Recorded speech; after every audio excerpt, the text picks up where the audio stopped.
Warrior star Steph Curry will miss at least 1 week of the playoffs after he was diagnosed with a grade 1 left hamstring strain. An exact return timeline will be based on how he responds to rehab. With the first career muscle strain in the hamstring, at least, for him. He's never had this injury.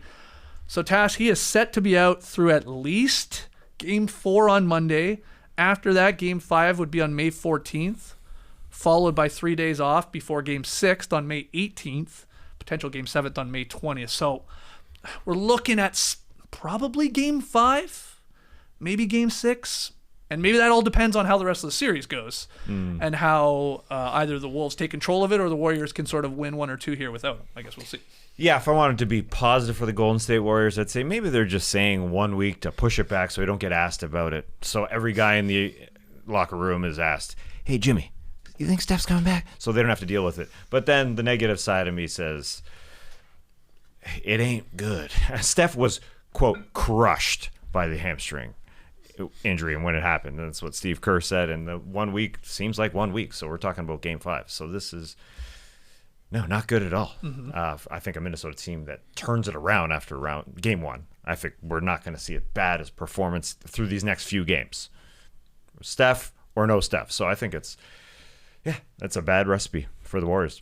Your takeaways? Yeah, Game 5 is 8 days after the injury. They said he'll be reevaluated in 1 week, which doesn't mean he's coming back in 1 week. So my guess is that Game 6 is most likely because that's 3 days after that. That's 11 days. It's the playoffs. The guy's going to push to play a little earlier than he probably should. But still, the fact that there was no timeline for his return, I think is disappointing for the Warriors. But if they're in Nico Harrison mode, let's look at it from a positive perspective. They need to win 1 game. They need to win 1 of the next 3 games to have a chance in this series. Then they would be 2-2 heading into Game 6 with Steph Curry coming back. Right.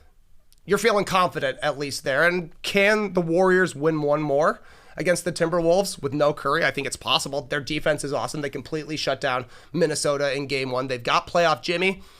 And as John Krasinski has mentioned a lot of times at The Athletic, Minnesota has lost a ton of games this season when the other team is missing their stars. They lost to Milwaukee without Giannis and Dame, Miami without Jimmy Butler, oddly enough, Sacramento without DeMar DeRozan, the Pacers without Halliburton. All of those were home games when the other team was missing their best player. So the Timberwolves, at least during the regular season, had a habit of overlooking their competition. I think they would cruise to a victory. They got to come out like they're playing against Steph Curry. I mean, I know Jade McDaniels was saying, not much is different guarding Buddy Hield than Steph Curry. I like the mindset. He's like, I got to be as locked in on Buddy as Steph, and that's exactly what it's got to be. They got to come out and say, this is a full-strength team. We need to beat them down. That's a good point. I mean, everything you're hearing from the Warriors seems to be, obviously we're not going to panic. We did get Game 1 in a game which we do lose Curry for half the game.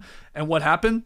It was in Butler's hands for a majority of that sort of second half there. They trust him and Draymond Green to run the offense. They obviously believe in their defense enough. It's been one of the best since they added Jimmy Butler to the mix at the deadline. And it's like, hey, don't worry, we got Jimmy to carry us. Draymond has said it. Kerr has alluded to it. I guess that's why you sort of make this deal. Like, yeah, Curry makes everything go for the Warriors, but you went and got Jimmy Butler at the deadline for maybe instances like these where, hey, man, you've taken a team twice to the finals. Get us to, basically, like you guys are saying, get us to Game 5 or 6 in like either down 1 or up 1. Like, get us a game or 2 here. So he's important. But what I look at is like all those other guys, Buddy Hield, Pods, Gary Payton II to some extent, like they're just going to have to hit shots. They're going to have to, like, as a sort of make up for the absence of Curry as a collective crew. Now, Buddy Hield is on one. He is like Curry right now. But we've seen that like come and go with Buddy Hield. That's why Curry's the best. He's fairly damn consistent. But Pods is somebody to watch here. Like at the end of the regular season, he had 3 out of 4 games where he was scoring over 20 points. He had that big Game 4 against the Rockets where he scored 26. He hit 6 threes. But since then, he's only scored 30 points over the last 4 games, and he can't shoot. He's 6 of 22 from deep. Like that's like around 27%. So he's got to that's got to be higher because he's going to get the looks and he's got to bang them down and then maybe we have a series here. But because the Wolves are going to come out like a bat out of hell, I assume, tonight in Game 2. Or they should, Curry or no Curry, because they got to win. Holy crap.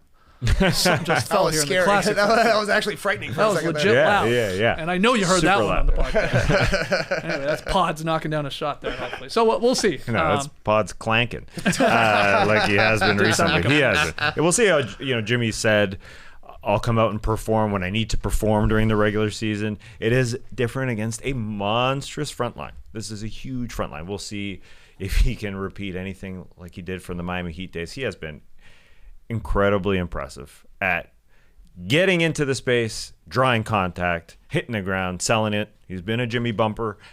Will he score 25 to 28 to 30? He could easily. He could. And he has had good games throughout this first round here and game number 1. Also missed a game, though, in the first round. Let's not forget. He has his own injury that he's sort of working through, dealing with the pelvis contusion.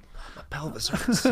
So he's got to go through that, but all these guys are basically banged up and injured at this point. The elephant in the room, though, too, is like, okay, let's say they even win one of these, they get it to game 6, like, how does Curry look when he returns from a hamstring injury? Because unfortunately, we've seen stars rush to get back and all that, and then it gets even worse, and you re-injure it because it's such an injury where that's a concern with your hammy, though. It's like, you come back too soon, like, you can re-injure it quite easily. So there's that as well. I mean, we're not trying to just make it sound like get to game 6, Curry comes back, scores 40 and 50, and you win this thing. I don't think that's the case, but they just got to even hope that they even see Curry again, or the Wolves take control. Different injuries, but I'm thinking of Dame Lillard coming back, and he was basically a decoy for the Bucks because he couldn't move quite the same way he did.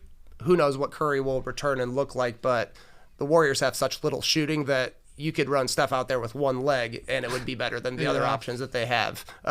Having him out there is threatening. They also need Draymond to shoot as well as he did in game 1. The guy made 4 threes. Buddy was 5, so they're going to have to find their shooting somewhere until Steph is back. Yeah, I don't like this Jaden McDaniels philosophy of, Steph's not there, we'll just Buddy Hield is the new Steph. You don't want to play defense like that. You don't want to have 4 eyes on that guy at all times. I mean, you want to play the lanes. You want to play better. You want to play the other guys. And you play every other guy one-on-one. It's a far different Golden State Warriors team. We'll see, though. If it is just one game that we need from games 3 and 4, probably, because I think the Wolves will take game 2, but we'll see. But if it is just one game, then, yeah, it is a different story.